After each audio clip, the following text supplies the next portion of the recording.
John Mahama, the former president, Oyobia, Omu Asantehene, any Asanteman. Na 2016, Oko Kumase, Eko Kachira Asanteman, Yina Asantehene Kaon, say Omani Swadi, Bunia F4.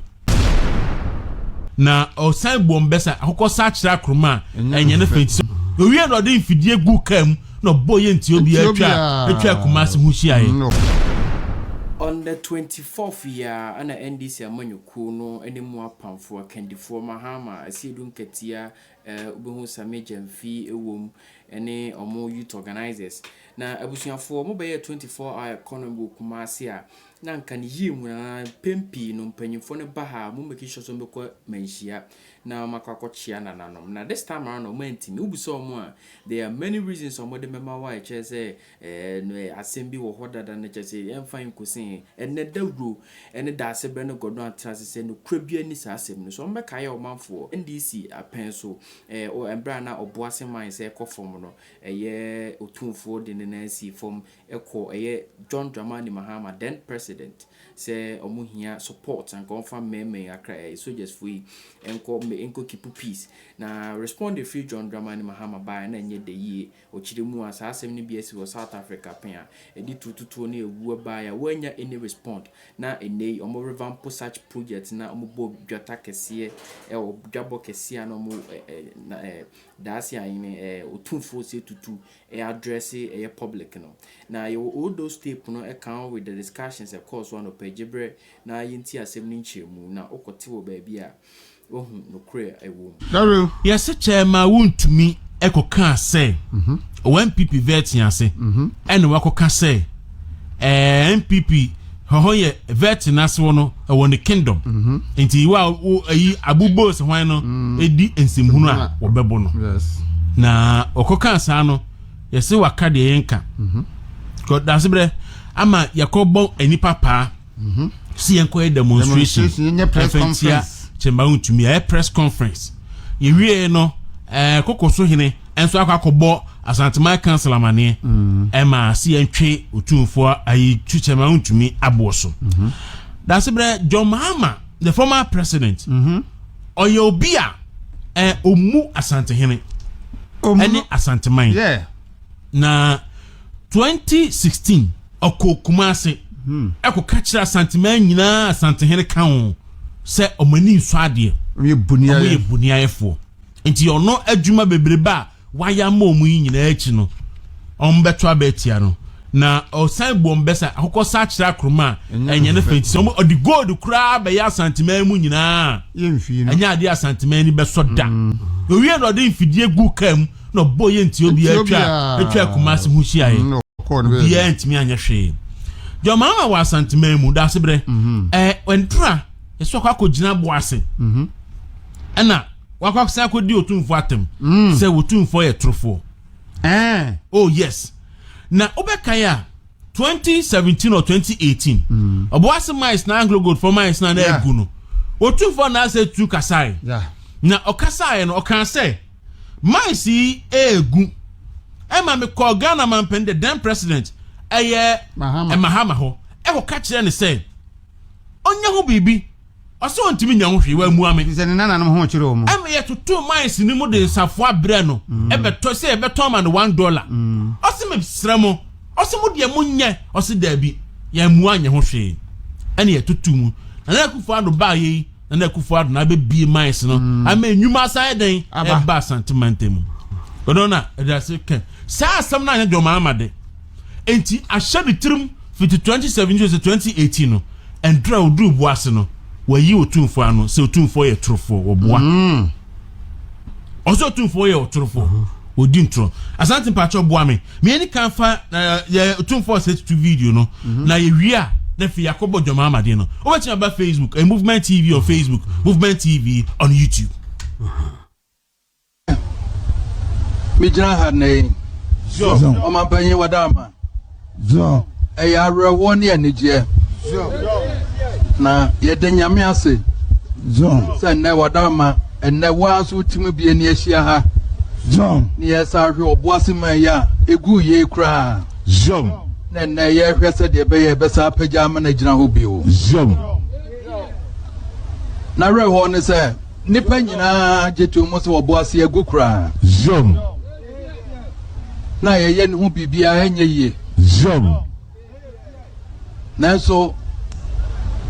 efie ben na ya se num ne me wo ho a Zom. na brofu ne me na Ericus Bonten mo abase Zom. na no mine no de adro no de jesi atutum Zom. ne ye hwe kwan ye de befa so Zom. na se che ne se Zom. na ampa mine no ye na eboka Zom. de atosu bio ne galamse nso asa afa ho aka ho Zom. edina ya wie no hu bibia enye ye Zom. edru baby me wo ho an ye beka kire me se galamse fo ya akwa adanse shaft no kura ho ama ha nyina flodo Zom. me fra aban wote so se me se mo ma sojafo nkoye mame Zom. e ka kire me se na yentimi nkoma sojafo nkotututu o ho sa te South Africa Zom. enti me manungu Zom. edru baby wo mo se atum ye beto ama me $1 man yin nyina ye beto ama me $1 ye betutum de safo na breme Zom. menhia me pa wo mo chawso ye nyai Zom. na me pa baba nyame tumi nti be ye Zom. ena edru se ye Zom. de enti ameka sa roho ne enije no Zom. ma edru baby me friends ne ye ntwa asase ne bi kura mam galamsefo no Zom. na wo mo no nkoye ho te de be ya wo mo nko ba bia man no wo no Zom. nko se no na de bi ebesa ye ye Zom.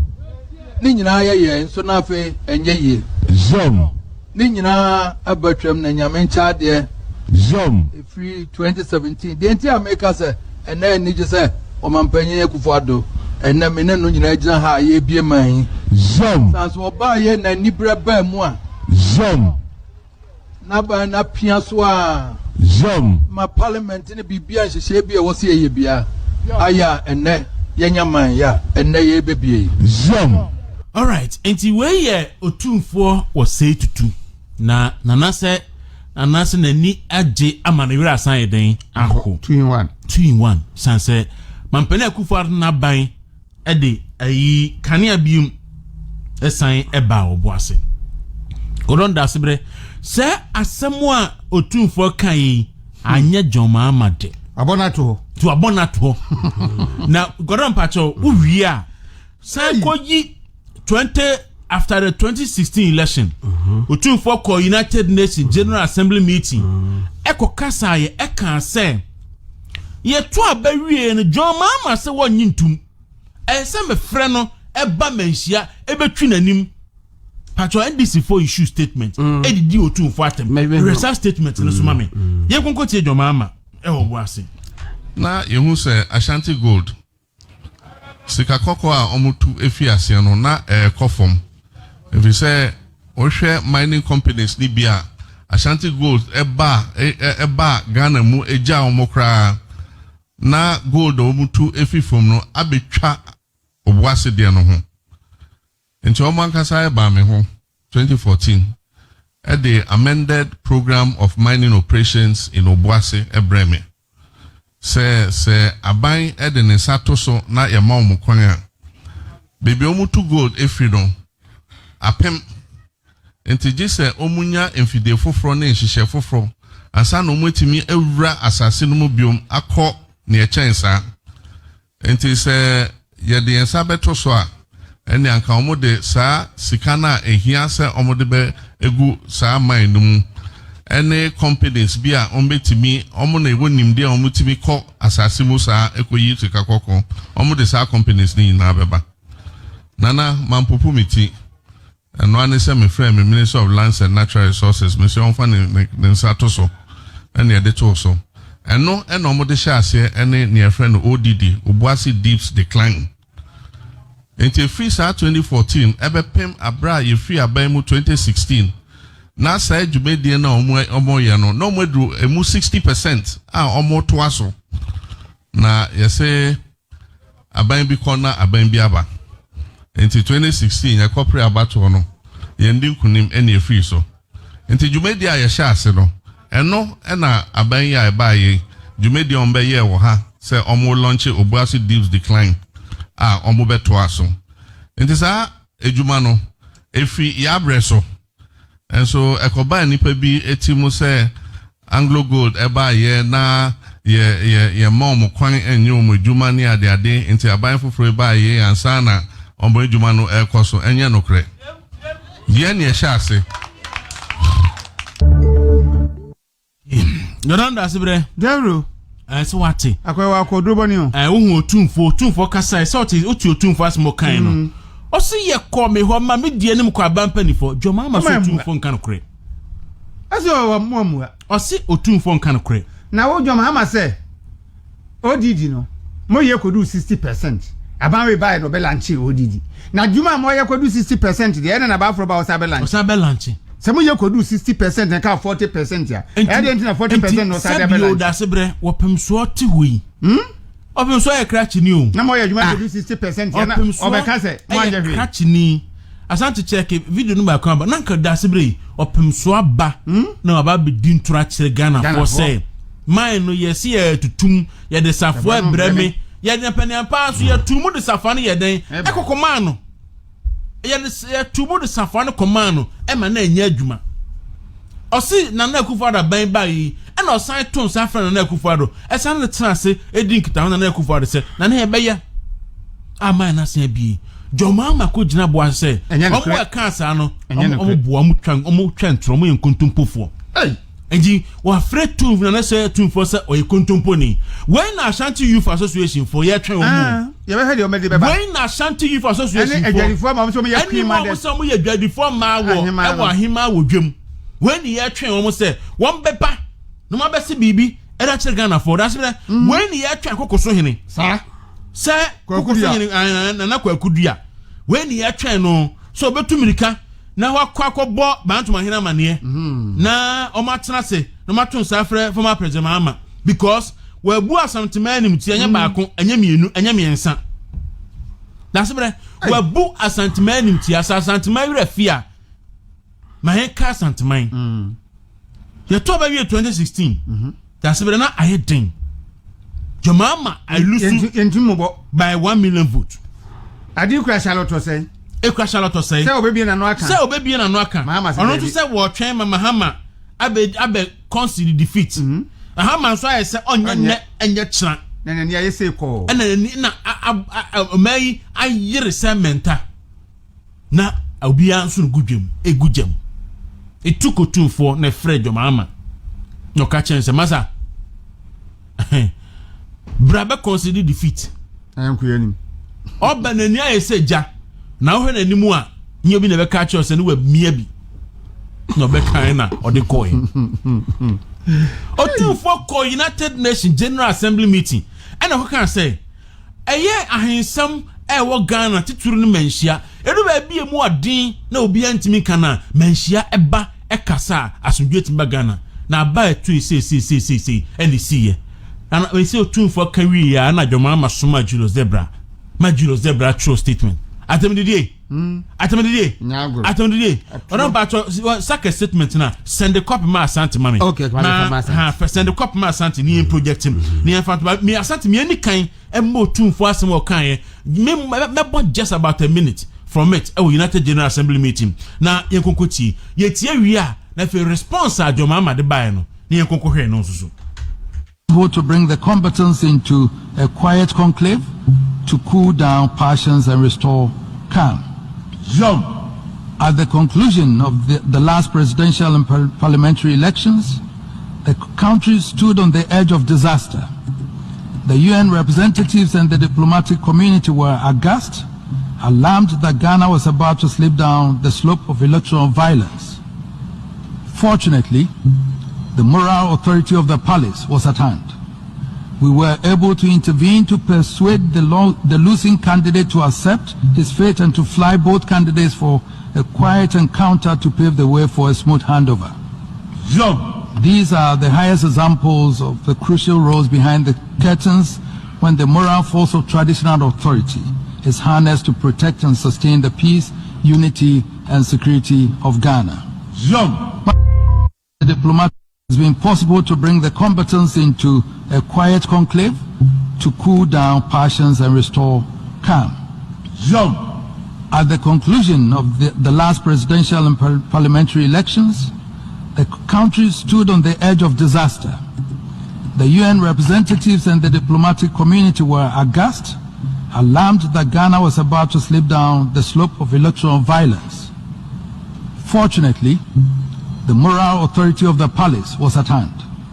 We were able to intervene to persuade the losing candidate to accept his fate and to fly both candidates for a quiet encounter to pave the way for a smooth handover. These are the highest examples of the crucial roles behind the curtains when the moral force of traditional authority is harnessed to protect and sustain the peace, unity, and security of Ghana. All right, iti weye krobia santi kotoko hene ena odia simiko tuja ewo United Nations General Assembly say adia menhia ene nananum tumi a ewo mani mutumi yeni gono Mia na Otumfour kasa wie ni emu ebe na bae na ka besa me de kofa oboase ba wana me owu de fa muane besa odi muane to aso okay eti emuaye wa ha uwi na fe ayi analysis ni ya ka nyina abo into analysis no yi fa muane bra ma okay eti we ye former chief of staff Julius Debra we issue statement eti Medama Asante the platform Asante patron dey fa to so e na ti phone so official statement on report suggesting that His Excellency John Dramani Mahama refused to accept and concede defeat in the 2016 presidential election. Reference is made to a video recording of an address by His Majesty the Asantehene Otumfour said to the second at the UN High-Level Forum on the Culture of Peace, which seems to suggest that former Ghanaian President John Dramani Mahama had to be persuaded to concede defeat in the 2016 presidential election. As former chief of staff to President Mahama, I was associated closely with all the pre, during, and post-2016 poll events. I stayed without equivocation that the decision to concede and congratulate Nana Akufo-Addo even before the official results were declared was taken by President Mahama himself without any persuasion from any quarters. The Asantehene has over the years been a very respected interlocutor in Ghana's multi-party political engagements. He has been generous in his wise counsel to president and former presidents. It is public knowledge that President Mahama willingly announced the decision to accept the outcome of the 2016 elections and congratulate Nana Akufo-Addo even before the official results were formally declared by the chairperson of the Electoral Commission. On the day President Mahama willingly conceded defeat, he met with then Vice President Park Hussein Misata, NDC Chairman Kofi Potoffi, General Secretary of NDC John Esedin Ketia, together with some high-ranking members of the party, and informed them of his decision to call and congratulate Nana Akufo-Addo. Following the meeting with the party, he called a number of personalities, including President Jerry John Rawlings, President John Ejekun Kufuor, Asantehene Otumfour said to the second, National Chief Imam Sheikh Nuhu Saributu, Reverend Ernest Eje of the Ringway Assemblies of God Church, and Archbishop Duncan Williams.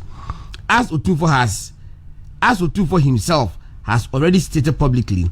under his auspices, there were 3 meetings held in Kumasi between President Mahama and then candidate to President-elect Nana Akufo-Addo during the period. The first was prior to the December 7th election, in which the 2 candidates promised to play fair and respect the will of the people. Indeed, Mahama, in the conversation with Nana Akufo-Addo, said he hoped Nana was not going to tie down the nation in a court case again after the 2016 elections. I had a very interesting bow. He told Nana, he told Akufo-Addo he was not going to tie the nation down in a court case again after the 2016 elections. The other 2 meetings took place after the official declaration of the results of the elections, and to re-emphasize, after President Mahama had publicly conceded and congratulated Nana Akufo-Addo. These 2 meetings focused on matters arising out of the transition process. President Mahama made a commitment to the people of Ghana never to be the one to subject them to the periods of unease, political instability, and the doubts they experienced after the 2008 and 2012 elections. He remained true to that commitment and exemplified it after the 2016 elections. Mr. Julius Debra, former Chief of Staff, Accra, and we issue that statement. Okay, Mpacho, can first